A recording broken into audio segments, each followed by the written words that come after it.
Former Vice President Atiku Abubakar has warned against possible revolution in Nigeria if hunger levels and frustration of Nigerians are not managed by the Tinubu government.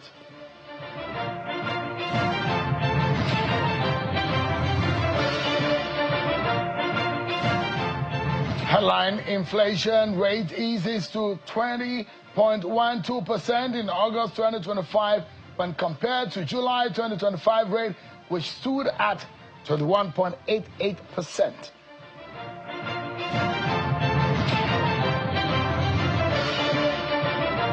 Hello everyone, welcome to the program. This is Politics Today, live on Channels Television. I am Sean Wakimale here in Abuja. Let's begin by letting you know that President Bola Tinubu will be cutting short his work vacation. He's returning to the country ahead of schedule and will return to Abuja tomorrow, the 16th of September 2025, to resume official duty. The president departed for France on the 4th of September to spend part of his annual holiday and was initially scheduled to divide a period between staying in France and the United Kingdom. Last week in Paris, President Tinubu was seen in a photo at a private luncheon with his French counterpart, President Emmanuel Macron. Both leaders reviewed key areas according to the presidency of cooperation between Nigeria and France and agreed to deepen the partnership for mutual prosperity and global stability. Atiku is saying that there might be a revolution compared to what we saw in the Arab Spring if the Tinubu government does not sit up and deal with the issue of poverty in the land. That gets us talking. And perhaps you've seen the pictures in Katsina where armed bandits are sitting for negotiation to drop their arms, and in fact, they get some incentives for doing that. That gets our attention. How do we manage the fragile peace in the country? That gets also get us talking on the program. But first, before we get talking, let's check out some of your political roundup stories.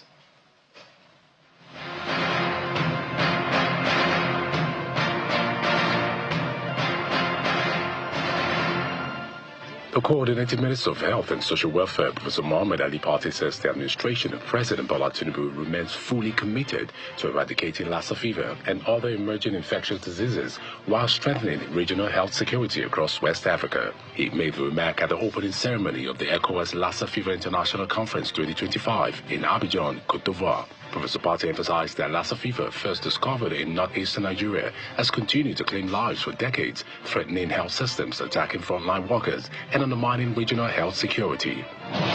Nigeria's Inspector General of Police Kaude Betokun was leading the country's delegation to the Global Public Security Cooperation Forum in Liaoyugang, China. The three-day gathering, which runs from September 16 to 18, is bringing together police chiefs, security ministers, and law enforcement experts from around the world to exchange strategies on fighting transnational crime and advancing global safety. The invitation came directly from the Chinese government, and the IGP's presence places Nigeria firmly in the conversation on international security cooperation. Meanwhile, Chief Justice Musa Liman of the Federal High Court Abuja has sent back to the Chief Judge a motion filed by the leader of the proscribed indigenous people of Biafra, IPOB, Nnamdi Kanu, for reassignment. Kanu, a motion expert, is seeking an order of the court transferring him to the National Hospital Abuja for urgent medical attention. In a short ruling, Justice Liman ordered the transfer of the case file back to the CJ of the Federal High Court following an application by Kanu's counsel, Uchenna Njoku, SAN, considering the fact that the annual vacation of the court would end on September 15. The Ogun State Governor, Dr. Abiodun, has announced the approval of the Ogun State Division of the Federal Court of Appeal to be cited in Abeokuta, the state capital, towards effective justice delivery. He announced the cheering news during the 2025-2026 special church service marking the new legal year held at the Cathedral of St. Peter's, Ake, in the state capital.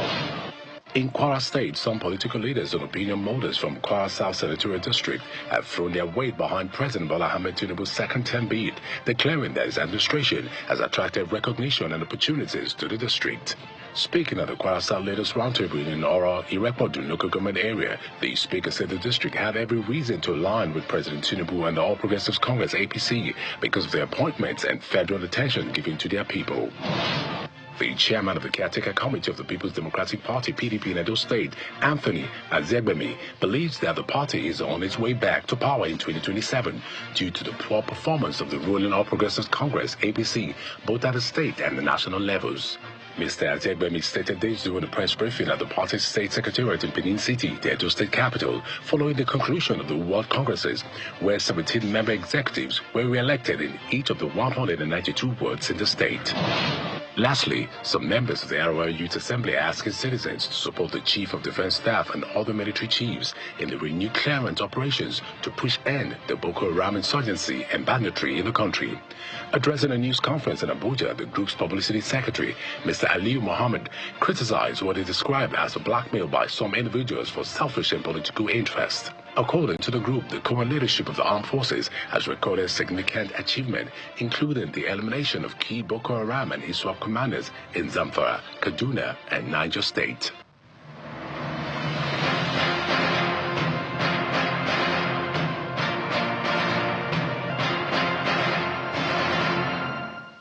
Thank you so much, everyone, for staying with us.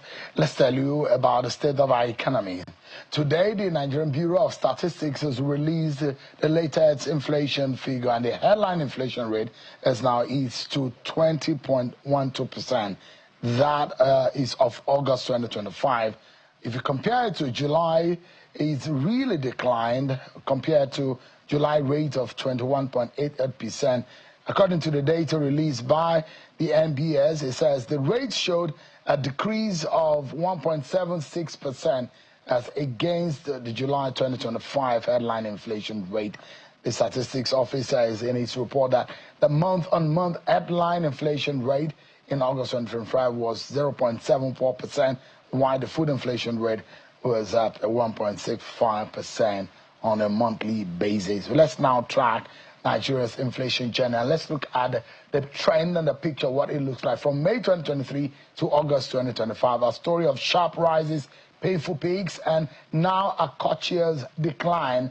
At the height in March 2024, you can see that inflation hits 33.95%, the highest in 2 decades, squeezing households and fueling hardship across the country. But since April 2025, the numbers have been easing, reaching 21.88% by July, with August now seeing a downward trend, which had continued for about 3 to 4 consecutive trend that we have followed for you stubbornly. High at 22.7%, keeping daily essentials out of reach for millions. So is this a disinflation, a sign of relief, a real relief for the Nigerian people, just a temporary pause before the next surge? But let's look at, if you do like the bar chart and you look at the trend on the graph, the way it peaked, it gives you a story which is perhaps should be good news if the reality and the real indices are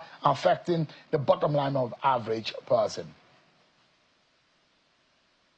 But there's one person that doesn't believe that this is any significant to the pockets and the food on the table of the average person. It's the former Vice President Atiku Abubakar, who is raising strong concerns over what he calls the worsening hunger and poverty crisis in Nigeria. In a statement released by his office today, Mr. Atiku Abubakar described as the situation as unacceptable, accusing the Tinubu-led APC administration of neglecting its primary duty to safeguard the welfare of citizens. He warned that the deepening hardship is pushing millions into misery and could trigger high levels of crime, terrorism, and kidnappings across the country. Drawing parallels with global history, Atiku pointed to the French and Russian revolutions, as well as the Arab Spring, where hunger and frustration ignited violent political eruptions. He further linked Nigeria's own NSAS protests to government insensitivity and the frustrations of youth battling poverty. 2 years into the administration, Mr. Atiku argues that there are still no clear signs of solutions to food insecurity, insisting that reforms must have a human face. And according to him, the reality is stark. The poor are dying of hunger, while the majority struggle to survive under what he described as ill-advised policies of the Tinubu government.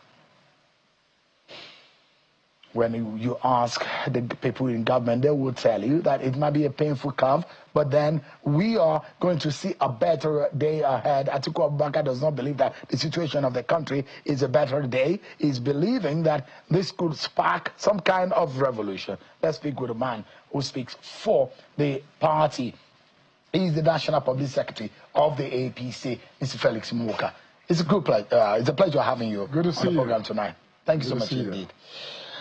According to the former vice president, it's of the notion that your party has impoverished Nigerians and deepened more people into poverty, and he worries that this could lead to trouble, calamity for our nation, and could lead to uprising and a revolution. Thank you so much. You know, at this point, I want to believe that Atiku is not in this country, does not live in Nigeria, is completely out of touch with what goes on in this country.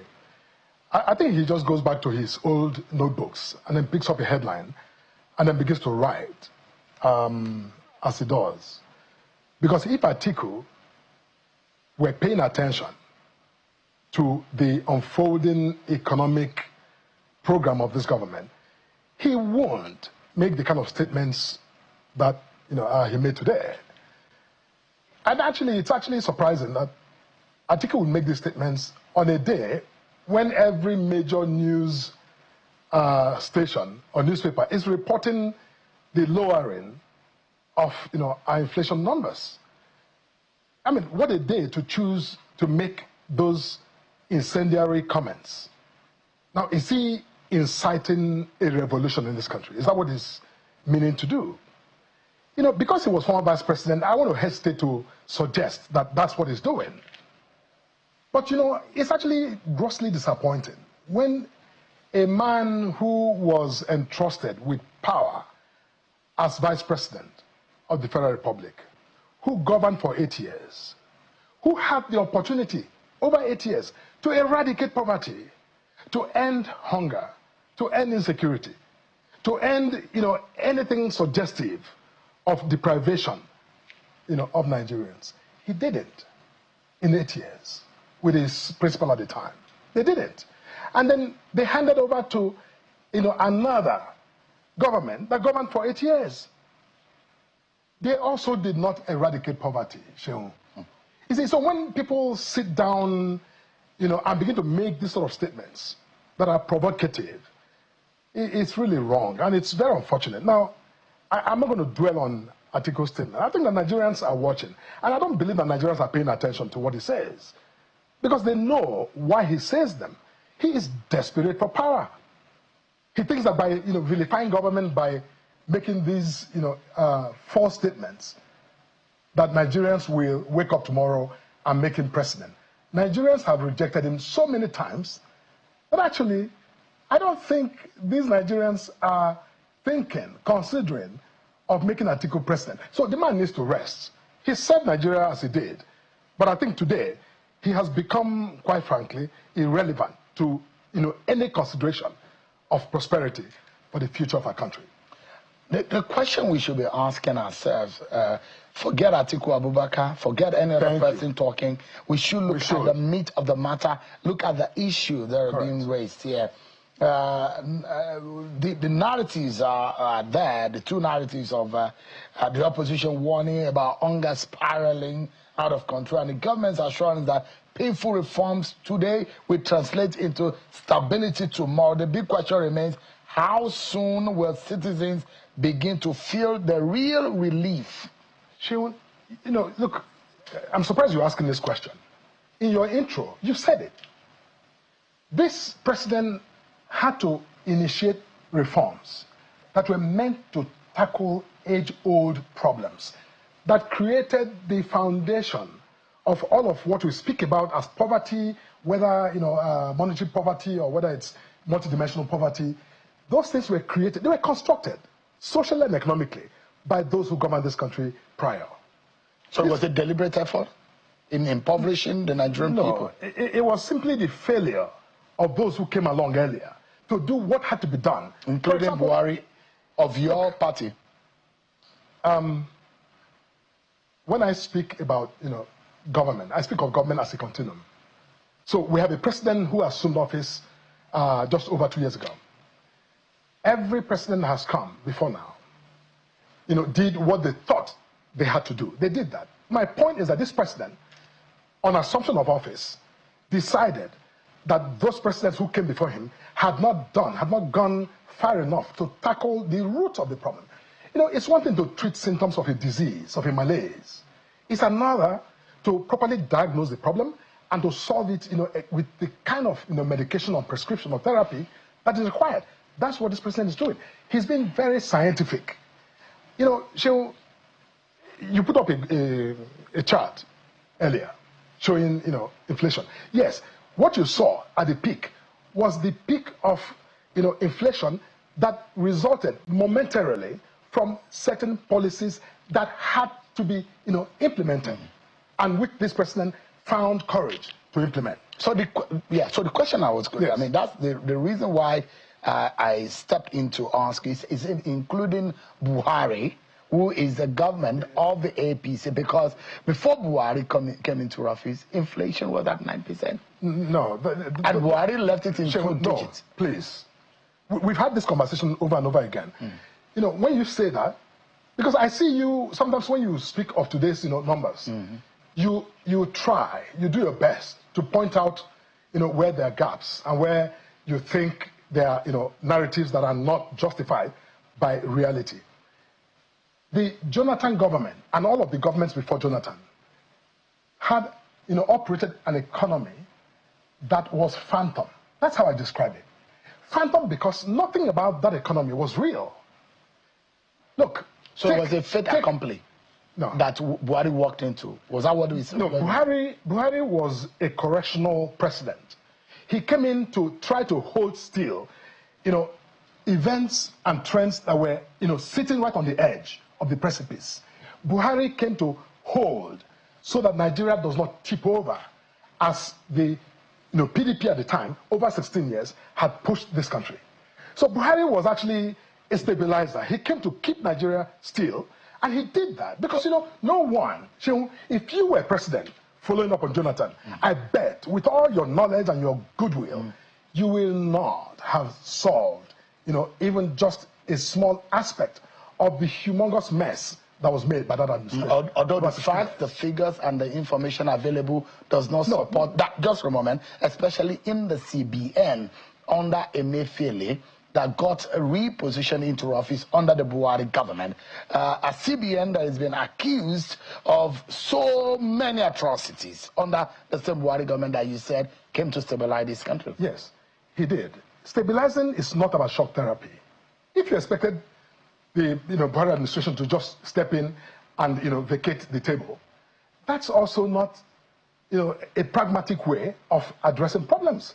So what he did, what, I don't think that's even, why are we discussing Buhari and you're not willing to discuss, the 16 years before Buhari? Because that's where the mess was made. Buhari did not create, was not the author of a lot of the problems that he had to contend with, and that, were in some ways also left and presented to this president to deal with. Economically speaking, for example, why did we have this sort of, sordid and almost, fraudulent, foreign exchange system that we've had for years, where somebody sits down and simply picks a figure that's convenient and says this is the value of our currency, that deprived us of the opportunity and the benefits of economic evolution in a way that is sustainable, like this government is doing. You see, today, you can see, after the subsidy was removed and the Naira was floated, we saw all of the haywire. Things just went, into a tailspin. But, the pilot has since regained control of the ship of state. And today, you're seeing more stability in, foreign exchange relations. The arbitrage that was almost, 40 Naira on a dollar has literally disappeared. Giving confidence to investors to come in, which is also why local producers are beginning now to produce more. Our balance of trade, balance of payments has been very, very positive. Today in Africa, we have the best balance of trade, position of all the countries on the continent. So we're on the move. the likes of Atiku Abubakar, look, illustrious stateswoman, Dr. Kojo Iweala, made the point. He says, look, this president must be given credit for stabilizing the economy. And the economy has since stabilized. We are beginning to see the benefits, coming. Stability and growth are not the same thing. Look, the economy is growing. You might be right at the edge and not slipping. You might be slipping through the slope. No, I'm just trying to explain that. I got you. Stability, yes, good. In the sense that, thanks for acknowledging, Seun. I always acknowledge the good things. That's good. And for the information of our viewers, I am a very good student of political economics. And let's get the fact here. Put political biases aside, and when I'm going to say things that are factual, I try as much as possible to allow Nigerians to remove the APC, PDP, ADC, and whatever biases that they have. Remove it. Yes. In this country, we do know that, and give Tinubu a little break, at least in the first year, which we are supposed to have seen some kind of sense of the direction where he was supposed to lead this country. Now, as a government, as a president in this country, you have no power to execute more than 2.5 or 3, at most 3 or so budgets in 4 years. 4 years is a difficult period to stabilize and get a nation really out of the conundrum. And the reason why I'm bringing the debate about Buhari, Buhari has left an economy that was difficult, and that's why sometimes I will praise the light of Wale Edu, praise the likes of Cardoso, because you really had worked in a most terrible economic situation at a fiscal or otherwise, any kind of aspect of the economy, difficult to manage, because that's what he left to us. In those 8 years, it was easy for our country to make a turn, because in 8 years, Buhari took us for a single digit in indices, in almost our economy indices, took us to double digit. But the real fact here is that, can Tinubu get us in 2 years out of the conundrum that we are in? Almost impossible. But should we have seen the signs? Yet it's possible. So that's where the question comes. Are we seeing, just for a moment, I'm asking the question right now, are we able to see the signs of better days ahead? And this is a question I always ask your party members and those in government.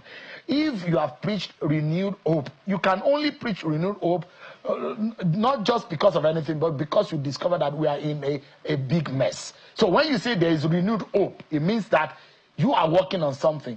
Can you tell Nigerians tonight what they can hold on tangibly, beyond the figures and the narratives, that give us 3 months, give us 6 months, Nigeria is going to get better? Sure. What are the prices and the differences, Sure. Mr. Morka? Sure. This president was elected for a constitutional 4-year term. Mm-hmm. He's done 2, just slightly over 2 years. So, Shehu, just recently, some candidates in the prospective aspirants in the opposition movement suggested that they were willing to give guarantees to serve, a single 4-year term. And some of their colleagues, their co-travelers in the opposition, came out to say that's unrealistic. You cannot do anything meaningful in 4 years. Anybody who understands governance will know that. Okay, 4 years is... So, when you ask this question about the 2-year mark, mm-hmm. you ask a question that suggests that this president should offer Nigerians proof that in 2 years, that he has literally, rewritten the script of prosperity for Nigeria. He has, in fact, done that. But 2 years is not the timeline for that conversation. You see, today, if you want to take the 2-year mark, this president has done, as I've said on your show before, what no president has done in 2 years. Because it's not just about the achievements. You must also look at the input. What has this president done? Because if you want to assess how other presidents before him performed, you must also assess what they did different from others. What did they do that suggested that they had vision, they had courage, they had determination, and they have love for country? No president can actually put anything on that input side. So the economy was just coasting as given. You fix the value of the naira, you get your friends to trade and benefit from the arbitrage. You propagate, patronage all over the place. You simply let the economy, move on autopilot. This president said no. That I will, tinker with the fundamentals. He did that to address the structural, problems and the generationally constructed dilemmas that this economy faced. Now, this president has done that. Today, on your show this evening, I think that this president has been vindicated. The inflation has peaked because, all of those input factors have stabilized. Now, the benefits of this reform are beginning to show. That's why you see these numbers, beginning to come down. And over the next month, I dare say, I am willing to speculate that we're going to come under, sub 20. I mean, that would be good news. Yes. And I want to hear it. I want to hear that the price of yam, I love yam, is my favorite food. The price of beans, that's another favorite food of mine. I would love those prices to come down so that I can have less money to pay and transportation. And those who beg me for money and ask me for money, because I wear good suit on television, will not, they can fend for themselves. Now, the question here, Mr. Morka, Nigerians will be hard on President Tinubu and the APC, one, because of their promises, two, on the fact that there are one or two policies that this government made and it tumbled the economy. And he says, look, those policies, yes, will add effect on the economy, but things are going to get better. The economy is highly emotional. It's very difficult to get into the positive, very easy to go into the negative. And that's why Nigerians are very hard on this government. And the hope that they are looking for is how fast, the urgency of getting us out. And what Atiku is warning, if you remove Atiku's name from the warning that he gave, he said, look, we are seeing the traces of what caused Arab Spring. We are seeing the traces of what caused revolution in other climes. He's warning your government that you should not lead Nigerians, the APC that is running this country today, don't lead Nigerians into revolution and don't topple this country. That is a warning. I thought at some point you said we should forget Atiku. Yeah, I said remove his name. Remove his name. But look at the narrative. Look at the issues that he raised. If you remove Atiku's name, there's nothing he's saying that we, today, about the hunger levels. No, hang on. Yeah. There's nothing Poverty saying levels. Today that should concern Nigerians or lead Nigerians to that point where, the kinds of language he used, which I won't repeat any further, become actually something that we should be concerned about. Because we're dealing with an economy that is showing potential like never before. This economy, you said, look, you talked about being, a political economist. If I'm not mistaken. I'm a student. A student. So, when was the last time that you know of in the history of this country when we recorded the level of, just trade surpluses that we're recording today, back to back? When was the last time that this country is, scoring big, lowering imports, and, just optimizing non-oil exports? This article we're discussing, under his administration, from 1999, these guys had a windfall. It was like manna from windfall. What did they do with it? This same Atiku has publicly confessed about how they squandered $21 billion meant to give us electricity. Has he forgotten? You see, when Nigerians speak about things, about economics, sometimes I listen, I read, because they have a right to speak. But when people who have been entrusted with mandate, with authority to solve a problem and failed miserably to solve it, when they come along after the fact to speak about the failures of subsequent governments, I think a man like Atiku, with due respect, on this question, should be quiet. So, on a final note, the thing for me right now will be that this president has also, and this government has scored some point in history, some in the positive, others in the negative. We've seen the peak of our negative rise in some part of our economic indices under this government. And the fact that Nigerians need to be managed, and that's why I want to plead with you tonight. This country belongs to all of us. We have a nation to run.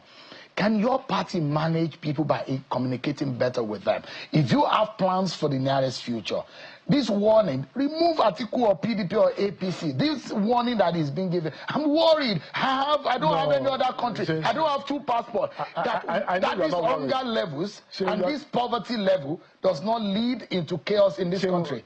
Can your party communicate more to Nigeria about this, your renewed hope agenda? Actually, I think we're actually getting past renewed hope now. This is hope coming alive. This government is really taking an economy that was in, tatters and began to renovate, to reconstruct the economy at its foundations. The economy today is standing on solid ground. I think it was, the former CBN governor, Sanusi, who, again, doubled down to say that, the policy of this government saved this country from, economic collapse. And that is true. You see, the point, Shehu, is that Nigerians that we're discussing are not as naive as sometimes we make them out to be. These Nigerians are smart people. They are seeing the sign. Look, I have friends who have invested in the stock market who have told me, lawyers, that they're making more money from the stock market today than they've made in their practice over the last, 10, 15 years. So the economy is getting better. Farmers are smiling more today than they ever did. People who offer value, who create value in this economy, whether they are tailors, they are designers, or they are, computer, technicians, they are making money. The people who in the middle of that is the abject poverty. So there might be wealth. Poverty has 30 million more people projected. You know the fact. My dear brother. And these are not facts that are created by you and I. The fact remains that yet some people are being rich. But look at the number of people that are being dipped into poverty in the last 1.5 years. Look, 2 years. In 2 years, do you know what has happened to this country? You don't worry that more people are going into poverty. What you described as people going into poverty, resulted, if you want to look at the last 2 years, were consequences, as we say, and we have said repeatedly, as the president has said, momentary, transient difficulties that are beginning now to, evaporate. They're beginning to, reset. And that's why you see all of the indicators today are beginning to point, positively, in the positive direction. And I think that going forward, we're going to see that sustaining. Right. When inflation comes under, hoping that we'll see. Because we will. The United Nations 2024 report said 33 million Nigerians are at the risk of hunger. And this was part of the issue. What was the number in the question in 1999? What was the number in 2006? Was there a time some Nigerians were not hungry? But in let me read out. Hold on. If you don't take that, in 2015, yes. Nigeria was one of the fastest growing economies in 2015, ranking 3rd globally according to CNN Money, right behind China and Qatar. The country's economy was expected to grow by 7% in 2015. So we had a country that economy based on phantom economic foundations and realities. You can't grow an economy by simply, enacting and dictating the value of your currency. We were not producing anything to back that up. It was simply oil revenues. Oil revenue at that point was probably, anywhere near 99%. Yeah. So look, that's not. Look, listen, I'm not an economist, but I know enough about economics to know that what you're discussing was pure phantom. It was unreal. And that's why I think Nigerians were led into this false idea that life was better yesterday than it is today. Today is the reality. Today is the real economy. So what you see today, you get. What you invest, and you make a profit, go home and sleep. Which is why people can take their money now. Some countries today are accepting a naira in exchange for goods and services. Thank you so much. So it's a wonderful day. And I think in future even we get so much better. Those of you who sit in the palaces need to be careful. You are sitting in a glass house. May Nepal not happen to this country. May Tunisia not happen to us. May Egypt not happen to us. And the likes of Atiku, please, Felix Morka, he needs to rest. APC spokesperson. Thank you so much indeed for your time tonight. Thank you.